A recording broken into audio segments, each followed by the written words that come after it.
ভাবছো নতুন ডিজাইনের কোনো পিঠা তৈরি করব, তো ভেবে পাচ্ছ না যে কি পিঠা তৈরি করব। তাহলে এই ভিডিওটা তোমার জন্য, তুমি দেখো। আর আমি এই নতুন পিঠাটা তৈরি করে দেখাচ্ছি। আসসালামু আলাইকুম দর্শক, আশা করি সবাই ভালো আছো। আমি আল্লাহর রহমতে ভালো আছি, তাই তো চলে আসলাম নতুন একটা পিঠা রেসিপি নিয়ে। তো এই পিঠাটা তৈরি করার জন্য প্রথমে আমি একটা প্যানে কিছুটা গরম পানি উঠিয়ে দিয়েছি। এই পানিটাতে দিয়ে চালের আটা দিয়ে সিদ্ধ করে নিব। সুন্দর করে সিদ্ধ করে নিচ্ছি।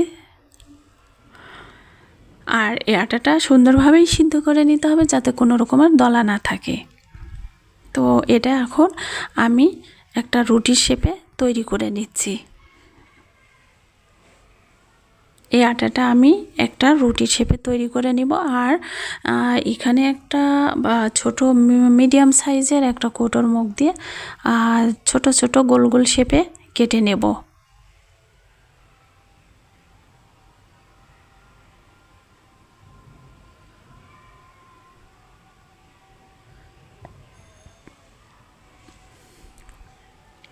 দেখতে পাচ্ছ বন্ধুরা, ঠিক এইভাবেই কেটে নিতে হবে। আমি আগে গোল গোল শেপে কেটে নিলাম।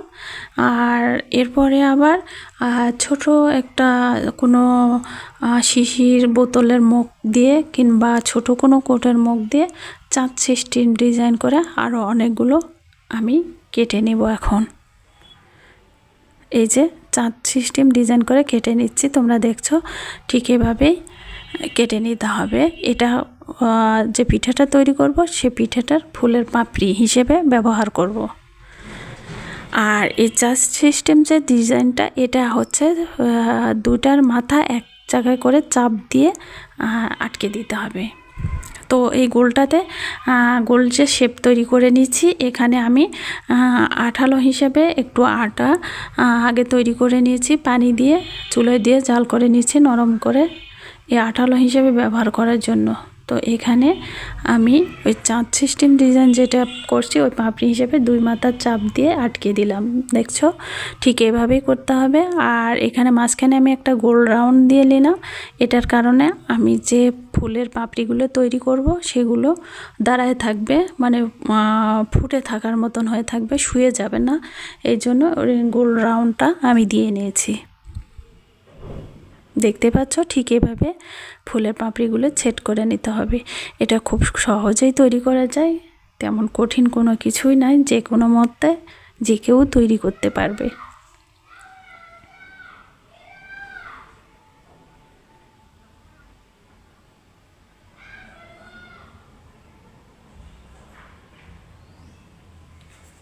এটা আমি আঙ্গুলের সাহায্যে চাপ দিয়ে আটকে দিচ্ছি। অন্য কোনো কিছুর সাহায্যেও আটকাতে পারো। এটা যখন শেষের দিকে, তখন আর আঙ্গুলের সাহায্যে চাপ দেওয়া যায় না, যার কারণে অন্য কোনো কিছুতে সাহায্য নিতে হয়। তো আমি এখন পেনের সাহায্যে এটা আটকিয়ে নেব।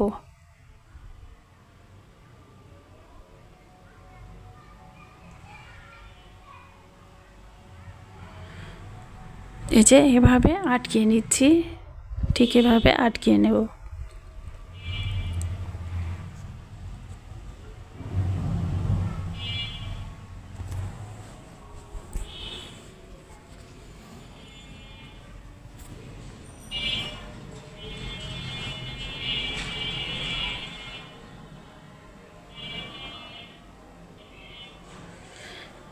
আমি এভাবে অনেক কয়েকটা তৈরি করে নিলাম। আর একটা ফুড কালার হলুদ রঙের আমি একটা তৈরি করছি, ওটা দেখার জন্য যে কতটা কালার সুন্দর আসে, এই জন্য। তো ওটাও তৈরি করে আমি তোমাদেরকে দেখাচ্ছি।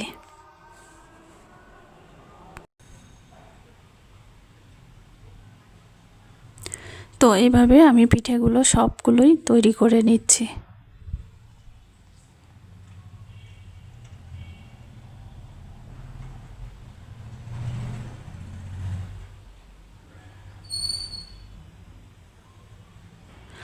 আর এখন যে ফুড কালারটা তৈরি করব, সেটা এখন চাঁদ সিস্টেম ডিজাইন করে ওটা কেটে নেব।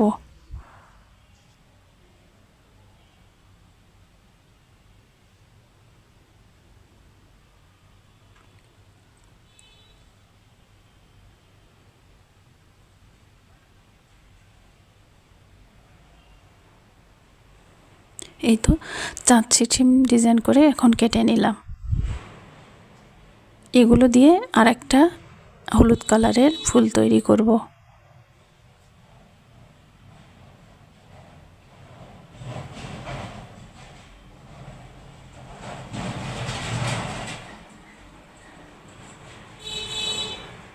এটা এখন ওই পিনের সাহায্যে আটকে নিচ্ছি।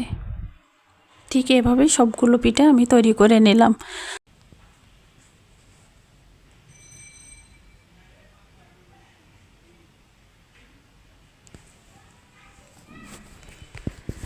এই পিঠাগুলো আমি আলাদাভাবে আগে সিদ্ধ করে নেব।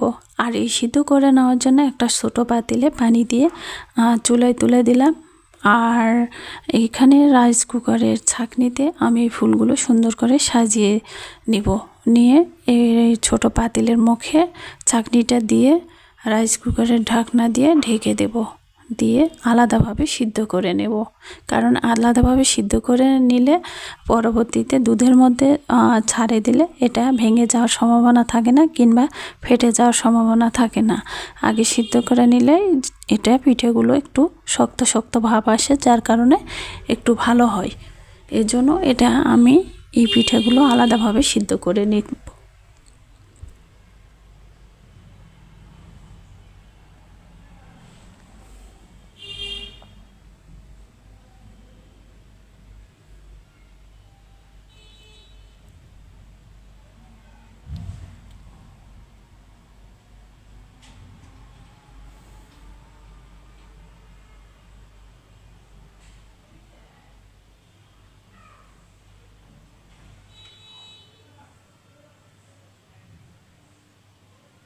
তো এই তো পাতিলে আমি পানি উঠিয়ে দিয়েছি। এখন এই ছাঁকনিটাতে এই যে সুন্দর করে ফুলগুলো সাজিয়ে নিয়েছি, এটা পাতিলের মুখে দিলাম, দিয়ে এখন ঢাকনা দিয়ে ঢেকে দেব। দেখো পানিটার বলক আসছে, এর মাধ্যমে ফুলগুলো সব সিদ্ধ হয়ে যাচ্ছে। আমি একটু ঢাকনাটা খুলে দেখাচ্ছি বন্ধুরা, তোমরা দেখো আমার ফুলগুলো অনেক সুন্দরভাবে সিদ্ধ হয়ে গেছে।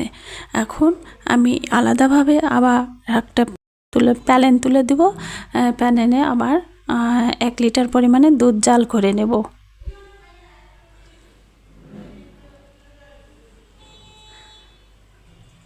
এই যে দুধগুলো আমি প্যানেলে উঠিয়ে দিছি, আর এর মধ্যে দিয়ে দেব কিছুটা তেজপাতা আর দারচিনি, এলাচ দিয়ে জাল করে নিচ্ছি। আর এখানে পরিমাণ মতো আমি চিনি দেব। কেউ যদি চিনি বেশি মিষ্টি পছন্দ করে তাহলে বেশি দিতে পারে, আবার কেউ যদি কম মিষ্টি পছন্দ করে সে কম চিনি দিতে পারে। আমি এখানে বারে বারে চিনি দিয়ে নেব, কারণ একবারে চিনি দিলে দুধটা পানি পানি হয়ে যায়, যার কারণে আমি বারে বারে একটু একটু করে দুধের মধ্যে চিনিগুলো দিয়ে নিচ্ছি।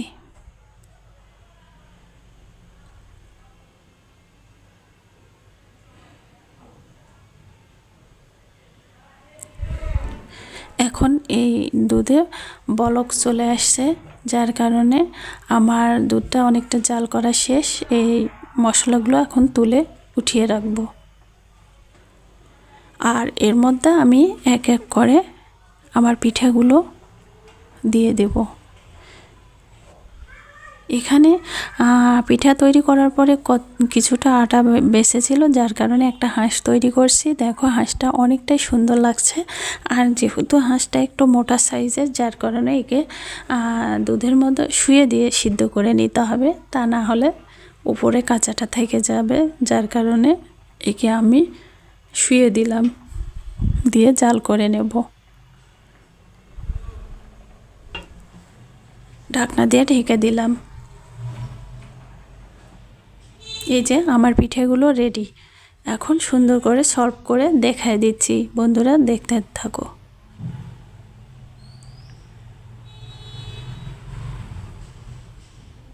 দেখো কতটা সুন্দর হয়েছে। আর আরেকটা আবার অন্য ডিজাইনভাবে আমি সলভ করছি, সেটাও দেখো। এটা ইচ্ছে করলে যে দুধ পিঠা তো এটা যে কোনো মুহূর্তে রেখে শীতের দিন রেখেও খাওয়া যেতে পারে। আবার এভাবে শুকনো শুকনোভাবেও খাওয়া যেতে পারে। এটা শুকনো শুকনো ভাব করছি, অনেকটা সুন্দর হয়েছে। দেখো, তোমরা ইচ্ছে করলে যে কোনো মুহূর্তে এই পিঠাটা তৈরি করে খেতে পারো। তো ঠিক আছে, সবাই ভালো থাকো। আমি আবার আসবো নেক্সট টাইমে নেক্সট ভিডিও নিয়েও। আল্লাহ হাফেজ।